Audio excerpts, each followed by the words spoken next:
All right, I'd like to call the meeting to order. First agenda item is approval of the minutes, so we'll give June a moment to take a look at it.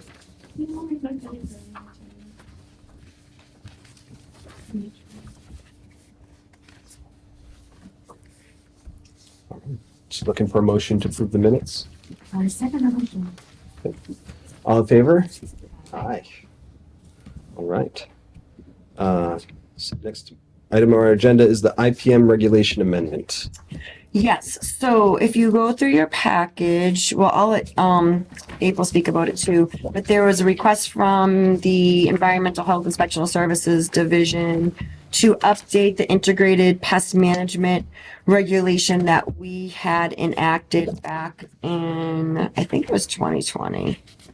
Let me just take a look at when that went in. Of course, I can't see my timestamp, but I believe it was in 2020. And I'll let, April, do you want to speak about that? Sure. Okay. So Yep, 2020. the IPM regulates everyone certain things. Obviously, like if you have a dumpster, you have to have an IPM in place. The IPM being the pest management control. We have seen that it does make a difference when it comes to the dumpsters and the trash and the keeping of chickens because you're dealing with rodents everywhere. The problem with the IPM is that it doesn't state that a licensed exterminator has to write up the IPM. So that's the part that needs to be changed because we've had people, regular tenant, whoever, owner, just literally write down on a piece of paper, I don't need any boxes. So that obviously, they're not a licensed exterminator, so we have to take their IPM for it. But we definitely, especially with the warmer weather coming, want to crack down on the IPMs and crack down on the rodents before it gets crazy. So that's the only proposed change? Yes. So adding licensed? Yeah, and if licensed exterminator to be the one to write it up.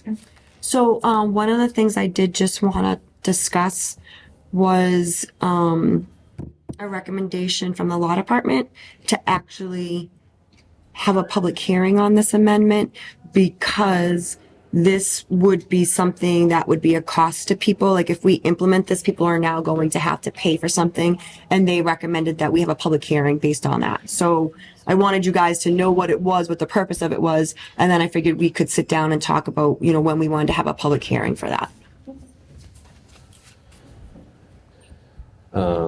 It seems like a reasonable amendment. I think we don't want people like putting something on a sticky note and making that count. So, Right.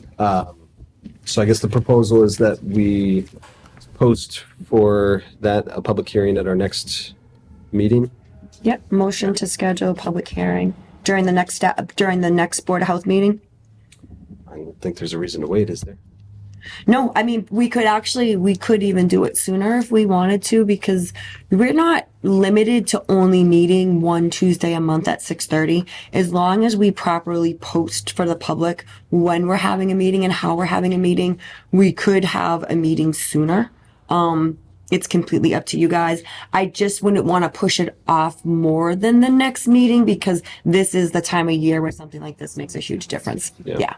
So if we want to do it for the July meeting, that's fine. Okay. I just want to kind of put that out there for you guys. I don't see a reason to wait. Yeah. Okay. So we make a proposal to post a public meeting at our next Board of Health meeting in July. Okay. So you want to second that? Yeah, I'll second that. And all in favor? Aye. Aye. And I would say the same for the second item, which is also an amendment to an existing regulation that I will let April speak about. All right, so the city is looking to move into the next phase of food standards, which would require anyone who receives a B or a C or anyone who has, any health issues. It's to combat foodborne illnesses ultimately. And they would go into what is called a risk assessment plan. So whether it's education, whether it's, classes and training, all the way down to possibly having to hire a consultant depending on if they can comply with it or not. Similar to what we did with Caruso's. But this is the next phase to send out a letter, send out, a graphic about this is what's next in the food code. This is what we're moving towards, and then start implementing that. So what would be the major changes? So anything with a B or a C, anyone that gets it's from July, it's a fiscal year, so starting July would be the hope. So fiscal year from July to June, if you receive a B or a C within that time frame, which is technically 2 routine inspections, you'd be required to go into risk assessment. It's also for what's the other one? If you have to, like if it's an emergency closure, that would be required. And then health risk. And then health risks. Yep, and then HACCP plan. And then HACCP. Yeah. So the FDA standards are what we're following, or we're like getting up to FDA standards? So we follow FDA standards now, but this is kind of our next push, our next step in it all. It's taken a few years to get everything, so now this would be the next step. Okay. Yeah, so we've been working on the standards, I think you guys know, for a while. And we have standard 3 in place now. And now as we've been implementing standard 3, we realized we needed to tweak the policy a little bit. Because I believe that some people were still getting a letter grade A, even though they had 5 priority and or priority foundation violations. And we thought that that's a little confusing to say we're putting you on a risk-based control plan if you have an A. Yeah. So because our grading system makes things a little bit different, sometimes Mogen went back and reevaluated that. So, and this is what they had come up with. So this would just be a amendment to the current policy that we actually have on place. And is there a standard 4? Like, is there something? Yeah, there's 7 standards. We haven't met all of them yet. We've met 3, we've met 7, we've met 1. I believe we've met 5. I can get you an update on that though for the next meeting. Yeah. Okay. Yeah. We actually, So it's not like levels. It's like there's 7 standards. there's 7 standards and you have to meet each standard, and every 5 years you have to certify that you've met each standard.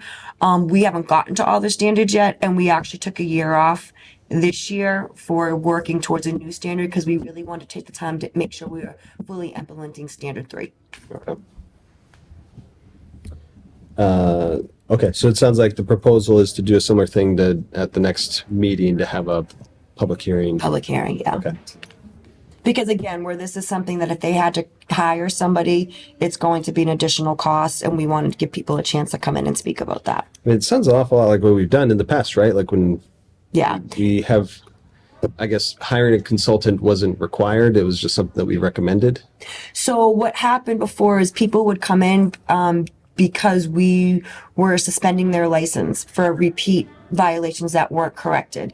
And they would come in and we would say, if you want to keep your license open, then we're going to require you to hire somebody. We are now defaulting to our policy. Here's our policy. When these situations happen, you have to go into a risk-based control plan. Some people may find it to their benefit to hire somebody to help them with their risk-based control plan. Okay. Or they may not.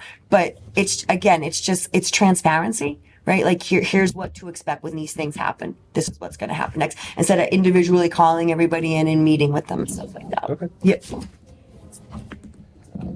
All right, so I guess I propose that we post a public hearing at our next meeting to discuss the FDA standards. And I second that. Okay, all in favor? Aye. We're already to old new business. I know that tobacco licenses, though, is a big one that we postponed last time because Rosamund wasn't here. Yeah, I do think that if we're going to have a public hearing at our next meeting for 2 things, which I don't think will be big, it might be worth posting for a public hearing for this, right? I think we could probably put our language out, have the public hearing, because really we shouldn't be making a decision on something the night of the public hearing. We should be having a public hearing, hearing what people have to say, taking it in, and then voting on it at a later time, whether it's another meeting or the next meeting. I don't see why we couldn't plan to have a public hearing, and if something wacky happens in the middle, we could reschedule it. But at least we have something on the calendar so we can kind of move forward with this. So I think the one question I have lingering with that is, we talked a lot about hypothetical situations. I don't know if we settled though on one that we recommended as far as like how long you're closed down for and when you would lose the license. Right. I mean, I could share what my opinion is, but I don't know if it's worth doing that now without Ron, because I know he felt strongly about it. Okay. So I don't think that means we can't have a public hearing, but I think it's probably better if we know what we want to propose before we say like, hey, what do you guys think? Would you guys be amenable to being able to possibly do and it would be a public meeting because we would post it and we would provide the information, but we could do a quick Zoom meeting with just that item. So the three of us could, the three of you with me facilitating, could discuss what language we would like to propose for a public hearing, and then we could have the public hearing at that July meeting, because otherwise we're waiting till July to talk about it, and then So does that have to happen in a discussion, or could that even happen over email? no, it needs to be a public meeting. We can't have discussions like that aren't in the public. Yeah. Okay. Yeah. Yeah, if it was on Zoom, I think that would. Okay. Is there could we pick another Tuesday night maybe? Like, would another Tuesday night at this time work if it was Zoom? I think so. I mean, I'd have to take a look, but typically, yes. Pretty free. Pretty free. Okay. All right, so why don't what I can do is gather my dithers and get a date or two out to you guys to say, can we meet? And then once we know what day we can meet, I can post that as a public meeting. The Zoom link will be posted so people can attend if they want to. And then we can discuss what language we'd like to bring forward for a public hearing. And then hopefully we'll have enough time to include it in the public hearing for the other two things. And we can kind of get that work done in July. How much time do we need to post a public hearing? That's a great question. I always forget. I always go back to my notes to look at that. Do you remember off the top of your head? I can let you know. I don't want to say the wrong thing. We could propose a public hearing on this anyway, and then just make sure that we do that in between. Absolutely. Absolutely. Yeah, we're not limited to only meeting like once a month on Tuesdays at 6:30, right? We can meet however often as we want to, how we want to. We could meet at 12 o'clock in the afternoon if we wanted to, again, as long as we are meeting the open meeting laws and posting it appropriately. Okay.